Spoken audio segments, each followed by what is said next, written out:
Hello everyone, कैसे हैं आप सब। दोस्तों, आज हमारे चैनल पर 20 सब्सक्राइबर्स कंप्लीट हो गए हैं और जो भी मेरे सब्सक्राइबर्स मूवी का एक्सप्लेनेशन चाहते हो वो मुझे कमेंट सेक्शन में बता सकते हैं।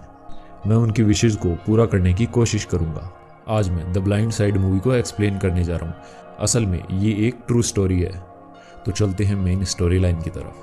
कहानी की शुरुआत में एक 17 साल के बच्चे को दिखाया जाता है जिसे सब बिग माइक कहकर बुलाते हैं। बिग माइक बचपन से ही फोस्टर केयर में पला बड़ा होता है। दरअसल अब्रॉड में फोस्टर केयर उसे कहते हैं जो लोग दूसरों के बच्चों को अपने घर पर पालते हैं।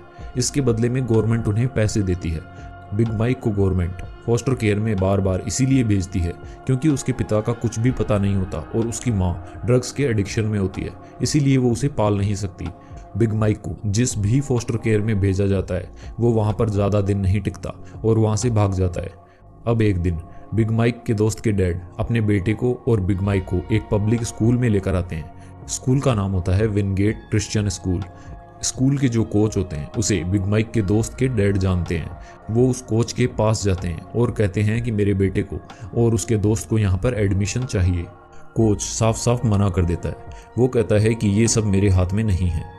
वो कहता है कि ये दोनों स्पोर्ट्स में काफ़ी अच्छे हैं, आप एक बार इनका मैच देखिए।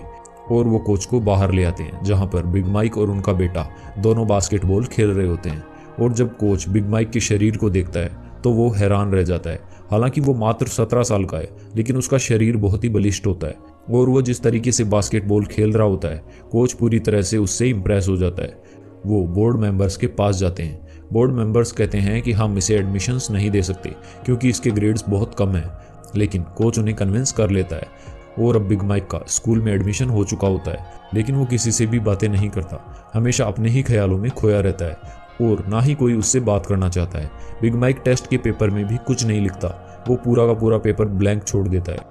और एक दिन स्कूल में जब गर्ल्स का वॉलीबॉल मैच हो रहा होता है तो बिग माइक भी उसे देख रहा होता है। और जब सब के सब वहाँ से चले जाते हैं तो स्टेडियम में जो भी बचा कुचा खाना होता है बिग माइक उसे उठाना शुरू कर देता है क्योंकि जिस तरीके का उसका शरीर होता है उसे भूख बहुत ज़्यादा लगती है और ना तो उसके पास खाना खरीदने के पैसे होते हैं और ना ही ऐसा घर जो उसे पेट भर के खाना खिला सके।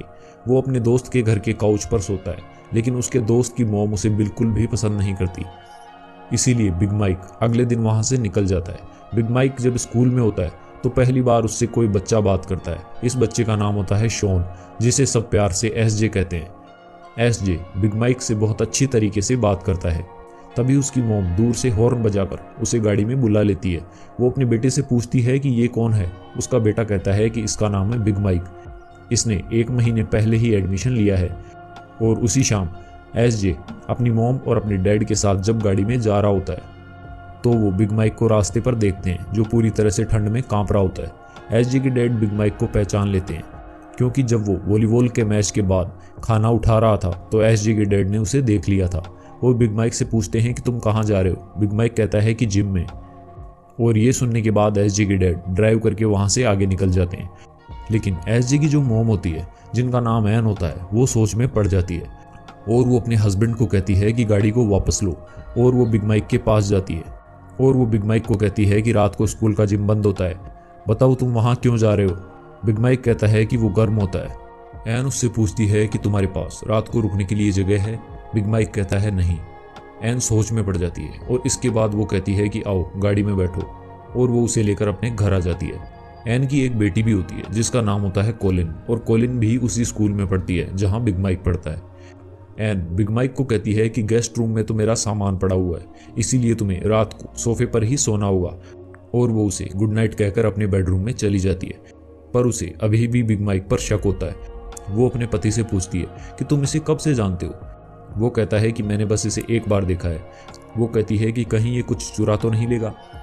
उसका पति कहता है ये तो हमें सुबह ही पता चलेगा। और जब सुबह एन नीचे आती है तो वो देखती है कि सोफे पर उसका पिलो, बेडशीट और ब्लैंकेट सब कुछ प्रॉपर तरीके से रखे होते हैं और बिग माइक वहाँ से चला गया होता है। वो बाहर जाकर देखती है तो बिग माइक उनके गार्डन के पास होता है। वो उससे पूछती है कि तुम कहाँ जा रहे हो। बिग माइक कहता है कि मुझे नहीं पता। एन कहती है कि आज थैंक्स गिविंग की छुट्टी है, क्यों ना तुम थैंक्स गिविंग हमारे साथ मनाओ। और बिग माइक उनके घर पे एक बार फिर आ जाता है। एन सबको ब्रेकफास्ट लेने को कहती है। सबके सब ब्रेकफास्ट लेकर टीवी के सामने बैठ जाते हैं। बिग माइक अपना ब्रेकफास्ट लेकर डाइनिंग टेबल पर अकेला बैठा होता है। और दूर से एन ये सब कुछ देख लेती है।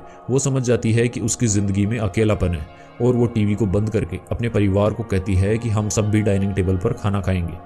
और सब के सब बिग माइक के साथ बैठकर पहले प्रे करते हैं और इसके बाद ये सब खाना खाना शुरू करते हैं। खाना खाने के बाद एन बिग माइक को अपने साथ ले जाती है और उससे पूछती है कि मैं तुम्हारे बारे में जानना चाहती हूँ, लेकिन बिग माइक उसे कोई भी जवाब नहीं देता। एन उससे पूछती है कि कुछ ऐसा है जो मुझे तुम्हारे बारे में जानना चाहिए। बिग माइक कहता है कि मुझे बिग माइक नाम बिल्कुल पसंद नहीं। एन कहती है ठीक है, कोई बात नहीं, आज से मैं तुम्हें माइकल कहकर बुलाऊंगी। इसके बाद वो उसे उसकी मॉम के घर के बाहर ले जाती है। माइक अपनी मॉम के घर जाता है और वो देखता है कि वहाँ कोर्ट का नोटिस होता है। उसकी माँ को घर से निकाल दिया होता है क्योंकि उसने कई महीनों से किराया नहीं दिया था। और बिग माइक वापस आकर गाड़ी में बैठ जाता है। अब एन माइक को एक स्टोर में ले जाती है जहाँ पर लार्ज क्लॉथ्स मिलते हैं और वो उसे बोलती है कि तुम अपने लिए कुछ कपड़े ले लो। हालांकि वो नहीं लेना चाहता, लेकिन उसके कहने पर वो वहाँ से कुछ कपड़े खरीद लेता है। और अगले दिन वो एन के बेटे एस जी के साथ पहली बार अच्छे कपड़े पहनकर स्कूल जाता है। रात को जब वो काउच पर सोने की तैयारी कर रहा होता है तो एन उससे पूछती है कि क्या तुम यहाँ कुछ दिन और रुकना चाहोगे? अगर तुम यहाँ रुकना चाहते हो तो मुझे तुम्हारे लिए रूम का अरेंजमेंट करना होगा। माइक कहता है कि मैं यहाँ से कहीं नहीं जाना चाहता। एन कहती है ठीक है। एन को अगले दिन ये पता चलता है कि पढ़ाई के हर सब्जेक्ट में माइकल के ग्रेड्स काफ़ी कम होते हैं, लेकिन एक ऐसा सब्जेक्ट होता है जिसमें उसने 98% स्कोर किया होता है और वो होता है प्रोटेक्टिव इंस्टिंक्ट। ये देखकर वो हैरान हो जाती है। अब उसी रात को एन माइक को उसका कमरा देती है और कहती है कि अब तुम यहाँ पर रहोगे। और वो उससे कहती है कि ये तुम्हारा बेड है। वो उस कमरे को देखकर, उस बेड को देखकर हैरान होता है और कहता है कि आज से पहले मेरे पास कभी नहीं था। एन कहती है तुम्हारा पर्सनल रूम? वो कहता है नहीं, बेड। यानी कि आज से पहले वो कभी भी किसी भी बिस्तर पर नहीं सोया था, या तो वो सोफे पर या फिर ज़मीन पर सोया था। और एन जब ये सुनती है तो वो इमोशनल हो जाती है। वो माइकल को गुड नाइट कहकर दूसरे कमरे में चली जाती है। उसकी आंखों में आंसू भी होते हैं। दरअसल उसे एहसास नहीं होता कि माइकल ने अपने जीवन में इतना मुश्किल वक्त देखा था। यहाँ से माइकल की ज़िंदगी बदलना शुरू हो जाती है। वो पढ़ाई पर भी ध्यान देना शुरू कर देता है। वो टीचर्स की बातें सुनता है और साथ ही साथ उसके ग्रेड्स भी इम्प्रूव होना शुरू हो जाते हैं। और इसी खुशी में एन की पूरी फैमिली रात को डिनर करने के लिए जाती है। माइकल भी अब उनके परिवार का हिस्सा होता है। और जब वो डिनर करके बाहर आ रहे होते हैं तो वो देखते हैं कि माइकल वहाँ के वेटर के गले मिल रहा होता है। और ये सब जब गाड़ी में वापस अपने घर आ रहे होते हैं तो एन माइकल से पूछती है कि तुम उसे कैसे जानते हो जिससे तुम रेस्टोरेंट में गले मिल रहे थे। वो बताता है कि वो मेरा भाई है। एन कहती है ठीक है, हम कभी उससे मिलने ज़रूर जाएंगे। माइकल कहता है कि मुझे पता नहीं कि वो कहाँ रहता है। एन उससे पूछती है कि तुमने आखिरी बार अपने भाई को कब देखा था? वो कहता है कि जब मैं बहुत छोटा था। एन ये सब सुनकर बहुत हैरान होती है। उसने कभी ऐसी ज़िंदगी के बारे में सोचा भी नहीं था कि एक ही शहर में रहने के बावजूद एक भाई अपने भाई से कई सालों के बाद मिल रहा है, और ना ही उसे उसके घर का पता है। दरअसल माइकल एक बहुत बड़े परिवार में पैदा हुआ था और उसके 11 भाई बहन और होते हैं। वो अपने परिवार के किसी भी सदस्य के टच में नहीं होता है। लेकिन माइकल की मदद करने के बाद एन की ज़िंदगी में बहुत बदलाव आना शुरू हो जाते हैं। उसे पहली बार ज़िंदगी में असली खुशी का एहसास होता है। उसे लगता है कि उसने अपने जीवन में एक अच्छा काम किया है। और जब वो क्रिसमस कार्ड के लिए फ़ोटो खिंचवा रहे होते हैं तो वो उस फोटो फ्रेम में माइकल को भी बुलाते हैं क्योंकि वो भी अब उनके परिवार का सदस्य होता है। लेकिन इस कार्ड को देखने के बाद उनकी सोसाइटी में बातें बनना शुरू हो जाती है। एन की दोस्त भी उसका मजाक उड़ाती है। वो कहती हैं कि फ़ोटो में तुम माइकल के सामने छोटे बच्चे लग रहे हो। और वो उसे ये भी बताती है कि उस घर में तुम्हारी बेटी भी रहती है, तुम कैसे एक ब्लैक बॉय को अपने घर पर रख सकती हो। इस बात से एन को गुस्सा आता है। वो कहती है कि तुम्हें शर्म आनी चाहिए। ये कहकर एन वहाँ से चली जाती है और घर आकर अपनी बेटी से पूछती है कि क्या माइकल के यहाँ रहने से तुम्हें अनकंफर्टेबल फील होता है। एन की बेटी कहती है हालांकि स्कूल में लोग बातें करते हैं लेकिन उनसे मुझे कोई फ़र्क नहीं पड़ता। हम माइकल को घर से तो नहीं निकाल सकते। और अब ये फैसला कर लेते हैं कि ये माइकल को ऑफिशियली अडॉप्ट कर लेंगे। इसीलिए एन बच्चों को गोद लेने का प्रोसीजर जानने के लिए गवर्नमेंट के ऑफिस जाती है। वहाँ पर उसे बताया जाता है कि आप किसी के बच्चे को अडॉप्ट करना चाहते हो तो उसके पेरेंट्स के सिग्नेचर की ज़रूरत होती है। लेकिन माइकल के पिता की एक्सीडेंट में मृत्यु हो गई होती है और उसकी मॉम ड्रग्स के एडिक्शन में होती है और उसके ऊपर कई केस भी चल रहे होते हैं। इसीलिए उसके सिग्नेचर की भी ज़रूरत नहीं है। माइकल खुद अपने सिग्नेचर कर सकता है। लेकिन एन एक अच्छी लेडी होती है। वो ये सब जानने के बाद भी माइकल की मॉम के घर जाती है और उन्हें बताती है कि वो उनके बेटे माइकल को अडॉप्ट करना चाहते हैं। हालांकि वो शुरू में अच्छे से रेस्पॉन्ड नहीं करती, लेकिन जैसे जैसे वो एन से बात करती है वो उसकी इंटेंशन समझ जाती है और वो कहती है कि मेरी बेस्ट विशेस माइकल के साथ है। और अब माइकल इनकी फैमिली का ऑफिशियल मेंबर बन चुका है और ये माइकल के लिए एक गाड़ी भी खरीदते हैं। दरअसल माइकल हमेशा से ही एक छोटा ट्रक खरीदना चाहता था और उस गाड़ी को पाकर माइकल बहुत खुश हो जाता है। और एक दिन जब एन अपने काम से घर से बाहर जा रही होती है तो एसजे बोलता है कि मैं और माइकल गेम में जाना चाहते हैं। एन कहती है मेरी मीटिंग है इसीलिए मैं तुम्हारे साथ नहीं चल सकती।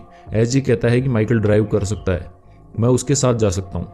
अब माइकल और एसजे गेम के लिए जा रहे होते हैं, लेकिन तभी उनकी गाड़ी का एक्सीडेंट हो जाता है और जब एन वहाँ पहुँचती है तो वो देखती है कि उसके बेटे को चोट लगी होती है, लेकिन वो बहुत ज़्यादा इंजर्ड नहीं होता क्योंकि एयरबैग्स खुल गए होते हैं।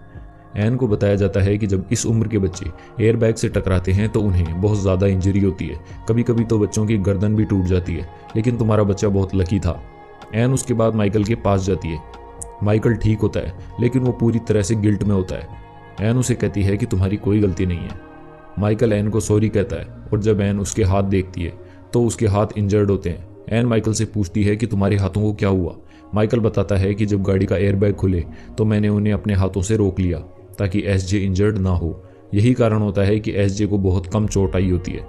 अब माइकल जो स्कूल में काफ़ी समय से अमेरिकन फुटबॉल की प्रैक्टिस कर रहा होता है, वो अपने गेम में बहुत अच्छा परफॉर्म नहीं कर रहा होता।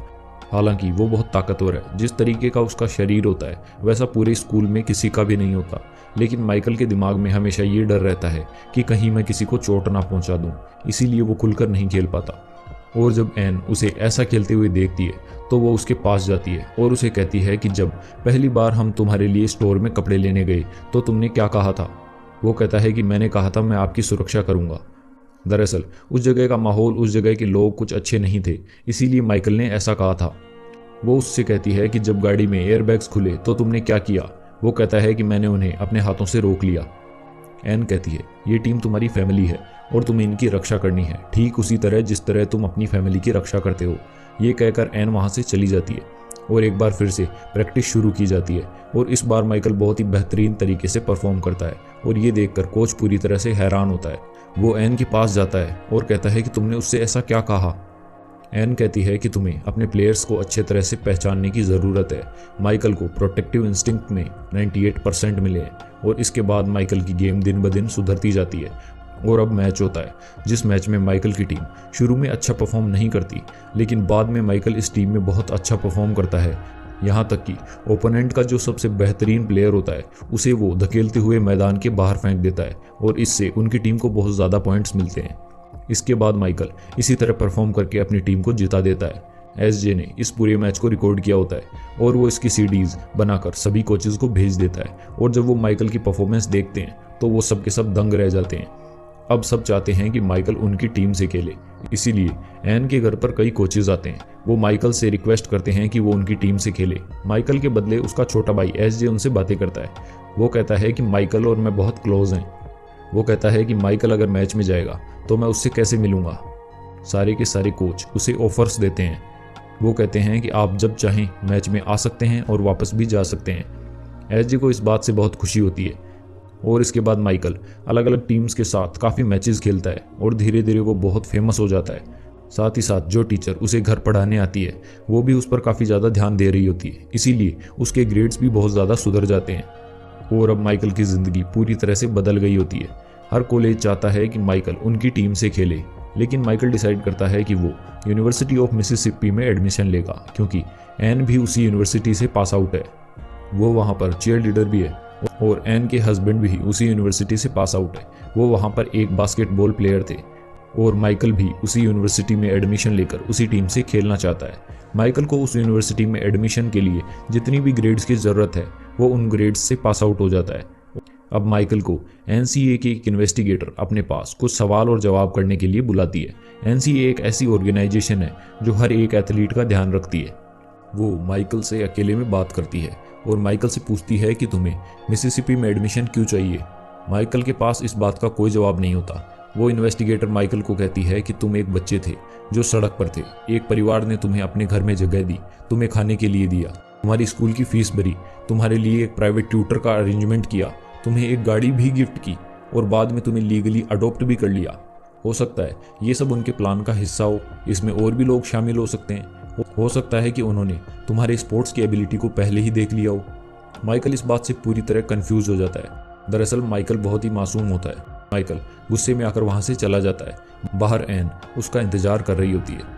माइकल एन को कहता है कि तुमने मेरे साथ ऐसा क्यों किया, क्यों तुमने मुझे अपने घर पे रखा, क्यों तुमने मुझे पढ़ाया, क्यों तुमने मुझे बेहतर इंसान बनाया ताकि मैं वो करूं जो तुम चाहते हो, ताकि मैं उस कॉलेज में एडमिशन लूं जिसमें तुम चाहते हो।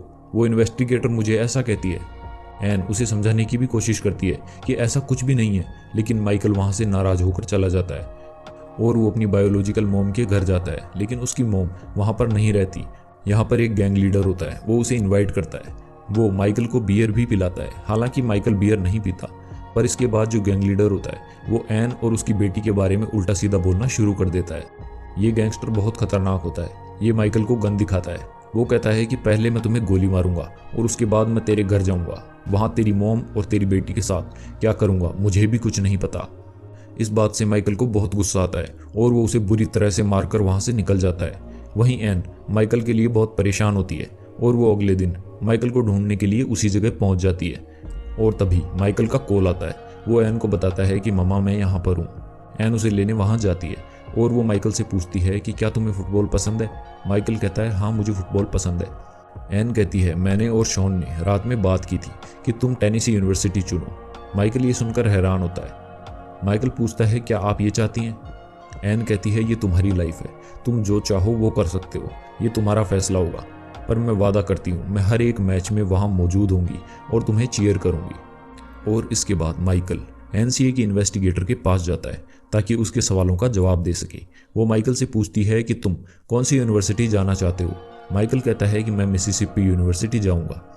वो उससे पूछती है कि ऐसा क्यों। माइकल कहता है क्योंकि मेरे डैड वहाँ पढ़े थे, मेरी मॉम वहाँ पढ़ी थी और अब मैं भी वहीं पढ़ूंगा। और फाइनली माइकल उस यूनिवर्सिटी में जाने के लिए तैयार हो जाता है। और जब वो जा रहा होता है तो एन इमोशनल हो जाती है। वो गाड़ी में जाकर बैठ जाती है क्योंकि उसकी आंखों में आंसू होते हैं। माइकल उसके पास जाता है और वो कहता है कि मॉम मैं आपको हक करना चाहता हूँ।